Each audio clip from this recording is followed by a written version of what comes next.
Hi friends, ನಮಸ್ಕಾರ. ನನ್ನ ಚಾನೆಲ್ಗೆ ನಿಮ್ಮೆಲ್ರಿಗೂ ಪ್ರೀತಿಯ ಸ್ವಾಗತ. ನಾನು ಪೂರ್ಣಿಮಾ. ಇವತ್ತು ಒಂದು ವಿಶೇಷವಾದ ದಿನದ ಬಗ್ಗೆ ನಿಮಗೆ ಮಾಹಿತಿನ ತಿಳಿಸ್ತಾ ಇದ್ದೀನಿ. ಆ ಒಂದು ವಿಶೇಷವಾದಂತಹ ದಿನ ಯಾವುದು, ಹೇಗೆ ಅದನ್ನ ಆಚರಣೆ ಮಾಡಬೇಕು, ಇದರಿಂದ ಏನೆಲ್ಲ ನಿಮ್ಗೆ ಫಲಗಳು ಸಿಗುತ್ತೆ ಅನ್ನುವಂಥದ್ದನ್ನ ಇವತ್ತಿನ ವಿಡಿಯೋಲಿ ನಾನು ತಿಳಿಸ್ಕೊಡ್ತೀನಿ. ಅದಕ್ಕೂ ಮುಂಚೆ ಚಾನೆಲ್ಗೆ ಹೊಸಬ್ರಾದ್ರೆ ಸಬ್ಸ್ಕ್ರೈಬ್ ಮಾಡ್ಕೊಳ್ಳಿ, ಹಾಗೆ ಪಕ್ಕದಲ್ಲೇ ಇರುವಂತಹ ಬೆಲ್ ಐಕಾನ್ ಮರಿದಲ್ಲೇ ಕ್ಲಿಕ್ ಮಾಡಿ. ಇದರಿಂದ ಹೊಸ ಹೊಸ ವಿಡಿಯೋಸ್ ಬಂದ್ರೆ ನಿಮ್ಗೆ ನೋಟಿಫಿಕೇಶನ್ ಬರುತ್ತೆ. ವಿಡಿಯೋ ಇಷ್ಟ ಆದಲ್ಲಿ ಲೈಕ್ ಮಾಡಿ, ಕಮೆಂಟ್ ಮಾಡಿ, ಹೆಚ್ಚು ಜನಕ್ಕೆ ವಿಡಿಯೋನ ಶೇರ್ ಮಾಡಿ. ಪ್ರತಿಯೊಬ್ಬರಿಗೂ ನಾನಾ ರೀತಿಯ ಸಮಸ್ಯೆಗಳು ಇದ್ದೇ ಇರುತ್ತೆ. ಆ ಒಂದು ಸಮಸ್ಯೆಗಳನ್ನ ಪರಿಹರಿಸ್ಕೋಬೇಕು ಅಂದ್ರೆ ನಾವು ದೇವರ ಮೊರೆಯನ್ನ ಹೋಗ್ಬೇಕಾಗತ್ತೆ. ನಾವು ಪ್ರತಿನಿತ್ಯ ಪೂಜೆ ಮಾಡುವಂಥದ್ದು, ವ್ರತಗಳನ್ನ ಆಚರಣೆ ಮಾಡುವಂಥದ್ದು, ದೇವರಿಗೆ ಸೇವೆಯನ್ನ ಸಲ್ಲಿಸುವಂಥದ್ದು ಮಾಡೋದ್ರಿಂದ ಸಾಕಷ್ಟು ಸಮಸ್ಯೆಗಳು ನಮಗೆ ದೂರವಾಗುತ್ತೆ. ಆದ್ರೆ ವಿಶೇಷ ದಿನಗಳಲ್ಲಿ ನಾವು ಮಾಡುವಂತಹ ಪೂಜೆ ಸೇವೆಗೆ ಭಗವಂತನ ಅನುಗ್ರಹ ಅನ್ನೋದು ನಮ್ಗೆ ಅಷ್ಟು ಸಿಕ್ಕೇ ಸಿಗುತ್ತೆ. ನಿಮ್ಮ ಜೀವನದಲ್ಲಿ ಇರುವಂತಹ ಕಷ್ಟ ಕಾರ್ಪಣ್ಯಗಳು ದೂರವಾಗ್ಬೇಕಾ? ಬಹುದಿನಗಳ ನಿಮ್ಮ ಮನೋಸಂಕಲ್ಪಗಳು ಈಡೇರ್ಬೇಕಾ? ಹಾಗಾದ್ರೆ ಈ ಒಂದು ವಿಶೇಷವಾದ ದಿನವನ್ನ ಮಿಸ್ ಮಾಡ್ಕೊಳ್ಳೇಬೇಡಿ. ಆ ಒಂದು ವಿಶೇಷವಾದ ದಿನದಲ್ಲಿ ನೀವು ಮಾಡುವಂತಹ ಭಕ್ತಿಪೂರ್ವಕವಾದ ಪೂಜೆಗೆ, ಮಂತ್ರಗಳ ಪಠನೆಗೆ, ಹಾಗೆ ಸೇವೆಗೆ ನಿಮಗೆ ಭಗವಂತನ ಆಶೀರ್ವಾದ ಅನ್ನೋದು ಅಷ್ಟು ಸಿಕ್ಕೇ ಸಿಗುತ್ತೆ. ನಿಮ್ಮ ಜೀವನ ಬದಲಾಗುತ್ತೆ ಅಂತಾನೆ ನಾನು ಹೇಳಕ್ ಇಷ್ಟಪಡ್ತೀನಿ. ಆ ಒಂದು ದಿನ ಯಾವುದು ಅಂತ ಅಂದ್ರೆ ಏಕಾದಶಿ. ಏಕಾದಶಿಯನ್ನ ಆಚರಣೆ ಮಾಡೋದು ಬಹಳ ಸುಲಭ. ಅದನ್ನ ಯಾರು ಬೇಕಾದ್ರೂ ಆಚರಣೆ ಮಾಡ್ಬೋದು. ನಾವು ಎಷ್ಟು ಭಕ್ತಿಯಿಂದ ಈ ಒಂದು ಏಕಾದಶಿಯನ್ನ ಆಚರಣೆ ಮಾಡ್ತೀವಿ, ಅದಕ್ಕೆ ಭಗವಾನ್ ವಿಷ್ಣುವಿನ ಅನುಗ್ರಹ ಅನ್ನೋದು ಖಂಡಿತವಾಗ್ಲೂ ಸಿಕ್ಕೇ ಸಿಗುತ್ತೆ. ಸ್ನೇಹಿತರೆ, ನಾನು ಇವತ್ತು ಏಕಾದಶಿಯ ಬಗ್ಗೆ ಮಾತಾಡ್ತಾ ಇದ್ದೀನಿ. ಇದು ತುಂಬಾ ವಿಶೇಷವಾದಂತಹ ಏಕಾದಶಿ. ಆ ಒಂದು ಏಕಾದಶಿ ಯಾವುದು ಅಂದ್ರೆ ದೇವಶಯನಿ ಏಕಾದಶಿ. ಇದು ಯಾವಾಗ ಬಂದಿದೆ ಅಂತ ಕೂಡ ನಾನು ಮುಂದೆ ತಿಳಿಸ್ತೀನಿ. ಮೊದಲಿಗೆ ಏಕಾದಶಿ ಬಗ್ಗೆ ಮಾಹಿತಿ ತಿಳಿಸ್ತೀನಿ. ಪ್ರತಿ ತಿಂಗಳು ಏಕಾದಶಿ ಬಂದೇ ಬರುತ್ತೆ. ಹಾಗೆ ಪ್ರತಿ ವರ್ಷದಂತೆ ಈ ವರ್ಷ ಕೂಡ ದೇವಶಯನಿ ಏಕಾದಶಿ ಬಂದಿರುವಂತದ್ದು. ಇದು ಏನನ್ನ ಸೂಚಿಸುತ್ತೆ ಅಂದ್ರೆ, ಏಕಾದಶಿ ಅಂದ ತಕ್ಷಣ ಮೊದಲಿಗೆ ನೆನಪಾಗುವುದು ಭಗವಾನ್ ವಿಷ್ಣುವಿಗೆ ಸಮರ್ಪಿತವಾದಂತಹ ಒಂದು ದಿನ ಅಂತ ಪ್ರತಿಯೊಬ್ಬರಿಗೂ ಗೊತ್ತಿದೆ.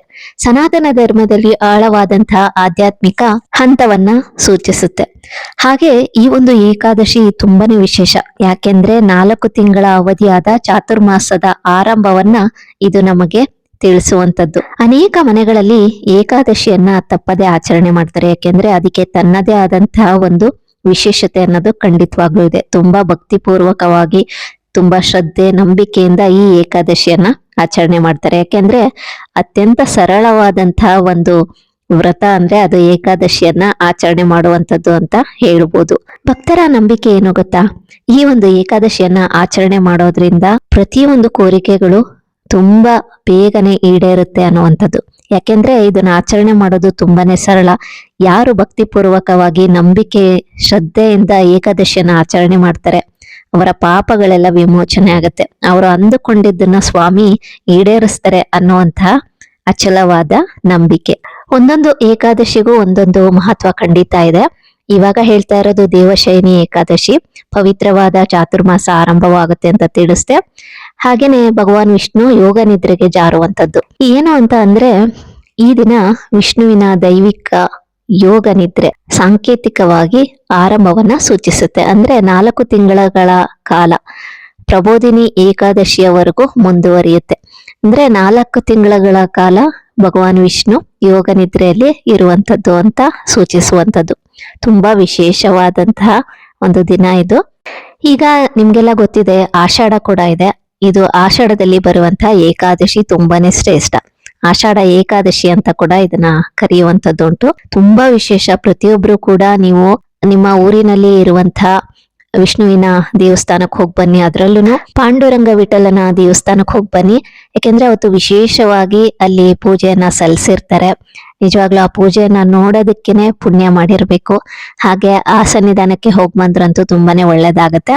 ಆಷಾಢ ಏಕಾದಶಿಯಲ್ಲಿ ತುಂಬಾನೇ ವಿಶೇಷ. ಹಾಗಾಗಿ ಇವತ್ತಿನ ವಿಡಿಯೋಲಿ ನಾನು ತಿಳಿಸ್ತಾ ಇದ್ದೀನಿ. ದೇವಶಯನಿ ಏಕಾದಶಿಯ ಮಹತ್ವವೇನು ಅಂತ ತಿಳಿಸ್ತೀನಿ. ಮುಂಚೆನೆ ನಾನು ತಿಳಿಸ್ದೆ, ಇದು ವಿಷ್ಣುವಿಗೆ ಸಮರ್ಪಿತವಾದಂತಹ ದಿನ. ವಿಶೇಷವಾಗಿ ವಿಷ್ಣುವಿಗೆ ಪೂಜೆಯನ್ನ ಸಲ್ಲಿಸುವಂತದ್ದು. ಅನೇಕ ಭಕ್ತರಂತೂ ವಿಷ್ಣುವಿಗೆ ಭಕ್ತಿಯಿಂದ ಪೂಜೆಯನ್ನ ಸಲ್ಲಿಸ್ತಾರೆ. ಏಕಾದಶಿ ಅಂದ್ರೆ ನಿಮ್ಗೆ ಗೊತ್ತಿದೆ, ಉಪವಾಸವನ್ನ ಕೈಗೊಳ್ಳುವಂತದ್ದು ಅಂತ. ನಾನು ಮುಂಚೆನೆ ತಿಳಿಸ್ದೆ ಅಲ್ಲ, ಸರಳವಾದಂತಹ ಏಕಾದಶಿಯ ವ್ರತ ಅಂತ. ಈ ಒಂದು ಏಕಾದಶಿಯನ್ನ ಆಚರಣೆ ಮಾಡೋದ್ರಿಂದ ಭಕ್ತರು ತಮ್ಮ ಇಷ್ಟಾರ್ಥಗಳನ್ನ ಸಿದ್ಧಿಸ್ಕೊಳ್ಬಹುದು. ಯಾಕೆಂದ್ರೆ ನೀವೇ ಯೋಚನೆ ಮಾಡಿ, ಒಂದು ದಿನ ನೀವೇನಾದ್ರೂ ಭಕ್ತಿ ಪೂರ್ವಕವಾಗಿ ಏಕಾದಶಿಯನ್ನ ಆಚರಣೆ ಮಾಡಿದ್ರೆ ಅಷ್ಟು ಫಲ ಸಿಕ್ಕುತ್ತೆ. ಅದಕ್ಕೋಸ್ಕರನೇ ಸಾಕಷ್ಟು ಜನ ಭಕ್ತರು ಏಕಾದಶಿಯನ್ನ ಆಚರಣೆ ಮಾಡ್ತಾರೆ. ಆಷಾಢ ಮಾಸದಲ್ಲಿ ಪೂಜೆ ಪುನಸ್ಕಾರಗಳನ್ನ ಮಾಡ್ಬೋದು, ಆದ್ರೆ ಶುಭ ಕಾರ್ಯಗಳನ್ನ ಮಾಡೋದಕ್ಕೆ ಬರೋದಿಲ್ಲ. ಹಾಗೇನೆ ಈ ವ್ರತವನ್ನ ಆಚರಣೆ ಮಾಡೋದ್ರಿಂದ ಎಲ್ಲಾ ಪಾಪಗಳು ನಾಶವಾಗಿ ಮೋಕ್ಷ ಪ್ರಾಪ್ತಿಯಾಗುತ್ತೆ ಅಂತ ಹೇಳಲಾಗುತ್ತೆ. ಏಕಾದಶಿಯನ್ನ ಸರಳವಾಗಿ ಯಾವ ರೀತಿ ಆಚರಣೆ ಮಾಡ್ಬೋದು ಅಂತ ನನಗೆ ಗೊತ್ತಿರೋಷ್ಟು ಮಾಹಿತಿನ ತಿಳಿಸ್ತೀನಿ. ಬೆಳಗ್ಗಿನ ಜಾವ ಬೇಗ ಎದ್ದೇಳ್ಬೇಕು, ನಾವು ಮನೆಯನ್ನ ಶುಚಿಗೊಳಿಸ್ಬೇಕು, ನಾವು ಕೂಡ ಮಡಿಯಾಗಿ ಪೂಜೆಯನ್ನ ನಾವು ಮಾಡ್ಬೇಕಾಗತ್ತೆ. ಮೊದಲನೇದಾಗಿ ನಾವು ನಮ್ಮ ಮನೆಯಲ್ಲಿ ಇರುವಂತಹ ವಿಷ್ಣುವಿನ ಫೋಟೋ ಆಗಿರ್ಬೋದು ಅಥವಾ ವಿಗ್ರಹ ಇದ್ರೆ ಅದನ್ನ ಇಟ್ಟು ಪೂಜೆ ಮಾಡ್ಬೇಕಾಗುತ್ತೆ. ಪ್ರತಿನಿತ್ಯ ಯಾವ ರೀತಿ ಪೂಜೆ ಮಾಡ್ತೀರಾ ಅದೇ ರೀತಿ ಪೂಜೆ ಮಾಡ್ಬೇಕು. ಮೊದಲಿಗೆ ಗೊತ್ತಲ್ಲ, ಗಣಪತಿಯ ಪೂಜೆಯನ್ನ ಮಾಡ್ಬೇಕು. ನಂತರ ನಿಮ್ಮ ಮನೆ ದೇವರ ಪೂಜೆಯನ್ನ ಮಾಡುವಂಥದ್ದು. ನಿಮ್ಮ ಮನೆಯಲ್ಲಿ ವಿಷ್ಣುವಿನ ಫೋಟೋ ಅಥವಾ ವಿಗ್ರಹ ಇದ್ರೆ ಅದನ್ನ ಇಟ್ಟು ಪೂಜೆ ಮಾಡಿ. ನಾವು ಪೂಜೆ ಮಾಡುವಾಗ ಒಂದು ಭಕ್ತಿಪೂರ್ವಕವಾಗಿ ಪೂಜೆಯನ್ನ ಸಲ್ಲಿಸಿದ್ರೆ ಸಾಕು. ನಮ್ಮ ಯಥಾಶಕ್ತಿ, ನಮ್ಗೆ ಹೂವನ್ನ ಹಾಕಲು ಶಕ್ತಿ ಇಲ್ಲ ಅಂದ್ರೂ ಪರವಾಗಿಲ್ಲ, ಒಂದು ತುಳಸಿಯ ದಳವನ್ನ ಏರಿಸಿದ್ರು ಸ್ವಾಮಿ ಪ್ರಸನ್ನರಾಗ್ತಾರೆ. ವಿಷ್ಣುವಿಗೆ ಅತ್ಯಂತ ಪ್ರಿಯವಾದದ್ದು ತುಳಸಿ. ಹಾಗಾಗಿ ಪೂಜೆ ಮಾಡುವಾಗ ವಿಷ್ಣುವಿಗೆ ತುಳಸಿಯನ್ನ ಏರಿಸಿ ಪೂಜೆಯನ್ನ ಮಾಡ್ಬೇಕಾಗತ್ತೆ. ನೀವು ತುಳಸಿ ಹಾಕದಷ್ಟುನು ಸ್ವಾಮಿ ಪ್ರಸನ್ನರಾಗ್ತಾರೆ. ಹಾಗೇನೆ ವಿಶೇಷ ದಿನ ಅಲ್ವಾ, ಹಾಗಾಗಿ ತುಪ್ಪದ ದೀಪವನ್ನ ಹಚ್ಬೇಕಾಗತ್ತೆ. ತುಪ್ಪದ ದೀಪವನ್ನ ಹಚ್ಚಿ ಪೂಜೆಯನ್ನ ಮಾಡುವಂಥದ್ದು. ಹಾಗೆ ಓಂ ನಮೋ ಭಗವತೆ ವಾಸುದೇವಾಯ ಅನ್ನುವಂತಹ ಮಂತ್ರವನ್ನ 108 ಬಾರಿ ಪಠನೆ ಮಾಡಿ. ಪ್ರತಿನಿತ್ಯ ಪಠನೆ ಮಾಡಿದ್ರು ಒಳ್ಳೇದು, ಇಲ್ಲಾಂದ್ರೆ ಏಕಾದಶಿ ಇರುತ್ತಲ್ಲ ಅವಾಗ ಪಠನೆ ಮಾಡಿದ್ರೆ ತುಂಬಾನೇ ಒಳ್ಳೇದು. ಹಾಗೆ ವಿಶೇಷವಾಗಿ ದೇವಶಯನಿ ಏಕಾದಶಿಯ ವ್ರತದ ಕಥೆಯನ್ನ ಓದುವಂಥದ್ದು ಅಥವಾ ಅದನ್ನ ಕೇಳಿದ್ರು ತುಂಬಾನೇ ಒಳ್ಳೇದು. ಹಾಗೆ ಆ ದಿನ ಅಗತ್ಯವಿರುವವರಿಗೆ ಆಹಾರ, ಬಟ್ಟೆ ಇದನ್ನೆಲ್ಲ ದಾನ ಮಾಡಿದ್ರೆ ತುಂಬಾನೇ ಒಳ್ಳೇದು. ಹಾಗೆ ಸ್ವಾಮಿಗೆ ಮೊದಲನೇದಾಗಿ ನೀವು ಸಂಕಲ್ಪ ಮಾಡ್ಕೋಬೇಕು, ಇವತ್ತು ನಾನು ಈ ತರ ಏಕಾದಶಿಯನ್ನ ಆಚರಣೆ ಮಾಡ್ತಾ ಇದ್ದೀನಿ, ಉಪವಾಸವನ್ನ ಕೈಗೊಳ್ತೀನಿ ಅಂತ ನೀವು ಕೇಳ್ಕೊಳ್ಳಿ. ನಿಮ್ ಮನಸ್ಸಲ್ಲಿ ಏನಾದ್ರು ಪ್ರಾರ್ಥನೆ ಇದ್ರೆ ಅದನ್ನ ಕೇಳ್ಕೊಂಡು ಉಪವಾಸವನ್ನ ಕೈಗೊಂಡ್ರೆ ತುಂಬಾನೇ ಒಳ್ಳೇದು. ಅಂದ್ರೆ ನಿಮ್ಮ ಮನಸ್ಸಿನ ಪ್ರತಿಯೊಂದು ಕೋರಿಕೆಗಳನ್ನ ಸ್ವಾಮಿ ಈಡೇರಿಸ್ತಾರೆ. ಅಂದ್ರೆ ನೀವು ಎಷ್ಟು ಭಕ್ತಿಪೂರ್ವಕವಾಗಿ ಏಕಾದಶಿಯನ್ನ ಆಚರಣೆ ಮಾಡ್ತೀರಾ ಅದಕ್ಕೆ ತಕ್ಕ ಅನುಗ್ರಹ ಸ್ವಾಮಿ ಕೊಟ್ಟೆ ಕೊಡ್ತಾರೆ. ಹಾಗೆ ದೇವರ ಒಂದು ಮಂತ್ರಗಳನ್ನ ಹೇಳ್ಕೊಳ್ಳಿ. ವಿಷ್ಣುವಿಗೆ ಸಂಬಂಧಿಸಿದಂತ ಮಂತ್ರ, ಸಹಸ್ರನಾಮ ಆಗಿರ್ಬೋದು, ಇದನ್ನೆಲ್ಲ ಹೇಳಿದ್ರೆ ಒಳ್ಳೇದು. ಹಾಗೆ ಅಂದು ವಿಶೇಷವಾಗಿ ನೀವು ಸ್ವಾಮಿಯ ದರ್ಶನವನ್ನ ಪಡ್ಕೊಂಬನ್ನಿ. ಮನೇಲಿ ಪೂಜೆ ಆಗುತ್ತಲ್ಲ, ಪೂಜೆ ಆದ್ಮೇಲೆ ನೀವು ದೇವಸ್ಥಾನಕ್ಕೆ ಹೋಗಿ ಸ್ವಾಮಿಯ ದರ್ಶನವನ್ನ ಪಡ್ಕೊಂಬನ್ನಿ. ನಿಮ್ಗೆ ಸಾಧ್ಯವಾದ್ರೆ ತುಳಸಿಯನ್ನ ಕೂಡ ನೀವು ಸ್ವಾಮಿಗೆ ಕೊಟ್ಟು ಬರ್ಬೋದು. ಪ್ರದಕ್ಷಿಣೆ ಹಾಕಿ, ನಿಮ್ಮ ಯಥಾಶಕ್ತಿ ಪ್ರದಕ್ಷಿಣೆ ಹಾಕಿ, ನೀವು ಬೇಕಾದ್ರೆ ದೇವರ ಸನ್ನಿಧಾನದಲ್ಲಿ ಕೂಡ ಕುತ್ಕೊಂಡು ಮಂತ್ರವನ್ನ ಪಠನೆ ಮಾಡಿ. ಅಲ್ಲೂ ಕೂಡ 108 ಬಾರಿ ಮಂತ್ರ ಹೇಳ್ಕೊಳ್ಳಿ, ತುಂಬಾನೇ ಒಳ್ಳೇದಾಗತ್ತೆ. ಸಾಕಷ್ಟು ಜನ ಹೇಳ್ತಾ ಇರ್ತಾರೆ, ನಾವು ಎಷ್ಟು ಪೂಜೆ ಮಾಡಿದ್ರು, ವ್ರತಗಳನ್ನ ಆಚರಣೆ ಮಾಡಿದ್ರು, ಸೇವೆ ಮಾಡಿದ್ರು ನಮ್ಮ ಕಷ್ಟಗಳೇ ಪರಿಹಾರ ಆಗ್ತಾ ಇಲ್ಲ ಅಂತ. ನಿಜವಾಗ್ಲೂ ಹೇಳ್ಬೇಕು ಅಂದ್ರೆ ಪ್ರತಿಯೊಂದು ಕಷ್ಟಕ್ಕೂ ಒಂದು ಪರಿಹಾರ ಅನ್ನೋದು ಇದ್ದೇ ಇರತ್ತೆ. ಅಂದ್ರೆ ಸಮಸ್ಯೆಗೆ ಪರಿಹಾರ ಇದ್ದೇ ಇರತ್ತೆ, ಅದನ್ನ ನಾವು ಹುಡ್ಕೋಬೇಕಾಗತ್ತೆ. ಯಾಕೆಂದ್ರೆ ನೋಡಿ, ಇಂತಹ ವಿಶೇಷ ದಿನಗಳಲ್ಲಿ ನೀವೇನಾದ್ರೂ ಭಕ್ತಿ ಪೂರ್ವಕವಾಗಿ ಸೇವೆಯನ್ನ ಸಲ್ಲಿಸಿದ್ರೆ ಅದಕ್ಕೆ ಅನುಗ್ರಹ ಸಿಗುತ್ತೆ. ಯಾಕಂದ್ರೆ ವಿಶೇಷ ದಿನ ಅಲ್ವಾ, ಹಾಗಾಗಿ ಪಾಪಗಳೆಲ್ಲ ವಿಮೋಚನೆ ಆಗುತ್ತೆ. ಹಾಗಾಗಿ ಪ್ರತಿಯೊಬ್ರು ಕೂಡ ಇದನ್ನ ಆಚರಣೆ ಮಾಡ್ಲೇಬೇಕು. ನೀವು ಎಷ್ಟು ಒಂದು ಭಕ್ತಿಯಿಂದ ಸ್ವಾಮಿಗೆ ಸೇವೆ ಮಾಡ್ತೀರಾ ಅದು ಯಾವತ್ತೂ ವ್ಯರ್ಥ ಆಗೋದಿಲ್ಲ. ಹಾಗಾಗಿ ಹೇಳ್ತಾ ಇದ್ದೀನಿ, ಯಾಕೆಂದ್ರೆ ನಮ್ಮ ಕಷ್ಟಗಳೆಲ್ಲ ಪರಿಹಾರ ಆಗೋದಕ್ಕೆ ಇಂತಹ ಒಂದು ವ್ರತಗಳು ಖಂಡಿತ ಇರತ್ತೆ. ಆಚರಣೆ ಮಾಡೋದು ತುಂಬಾನೇ ಸುಲಭ. ಹಾಗಾಗಿ ಪ್ರತಿಯೊಬ್ರು ಕೂಡ ಇದನ್ನ ಆಚರಣೆ ಮಾಡ್ಬೇಕಾಗತ್ತೆ. ನಿಮ್ಮ ಪ್ರತಿಯೊಂದು ಇಷ್ಟಾರ್ಥಗಳೆಲ್ಲ ನೆರವೇರ್ತಾ ಹೋಗುತ್ತೆ.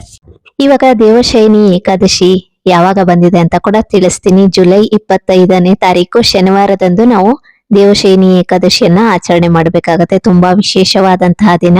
ನಿಮ್ಮ ಜೀವನದಲ್ಲಿರುವಂತಹ ಪ್ರತಿಯೊಂದು ಕಷ್ಟ ಕಾರ್ಪಣ್ಯಗಳು ದೂರವಾಗ್ಬೇಕು ಅಂದ್ರೆ ನೀವು ಈ ಒಂದು ಏಕಾದಶಿಯನ್ನ ಆಚರಣೆ ಮಾಡಿ. ಹಾಗೆ ನಿಮ್ಮ ಯಾವ್ದಾದ್ರು ಇಷ್ಟಾರ್ಥ ಇದ್ರೂ ಕೂಡ ಅದು ನೆರವೇರ್ಲಿ ಅಂತ ನೀವು ಉಪವಾಸವನ್ನ ಕೈಗೊಂಡು ನೀವು ಸ್ವಾಮಿಗೆ ಪೂಜೆಯನ್ನ ಸಲ್ಲಿಸಿದ್ರೆ ತುಂಬಾನೇ ಒಳ್ಳೇದಾಗತ್ತೆ. ಇವತ್ತು ದೇವಶಯನಿ ಏಕಾದಶಿ ಬಗ್ಗೆ ಒಂದಷ್ಟು ಮಾಹಿತಿನ ತಿಳಿಸಿದೀನಿ. ಈ ವಿಡಿಯೋ ಕೂಡ ನಿಮ್ಗೆ ಇಷ್ಟ ಆಗಿದೆ ಅಂತ ಭಾವಿಸ್ತೀನಿ. ಇನ್ನಷ್ಟು ಒಳ್ಳೊಳ್ಳೆ ವಿಡಿಯೋಸ್ಗಳಿಗಾಗಿ ಚಾನೆಲ್ ನ ಸಬ್ಸ್ಕ್ರೈಬ್ ಮಾಡಿ, ಸಪೋರ್ಟ್ ಮಾಡಿ. ಇವತ್ತಿನ ವಿಡಿಯೋ ಇಷ್ಟ ಆದಲ್ಲಿ ಲೈಕ್ ಮಾಡಿ, ಕಮೆಂಟ್ ಮಾಡಿ, ಹೆಚ್ಚು ಜನಕ್ಕೆ ವಿಡಿಯೋನ ಶೇರ್ ಮಾಡಿ. Thank you for watching.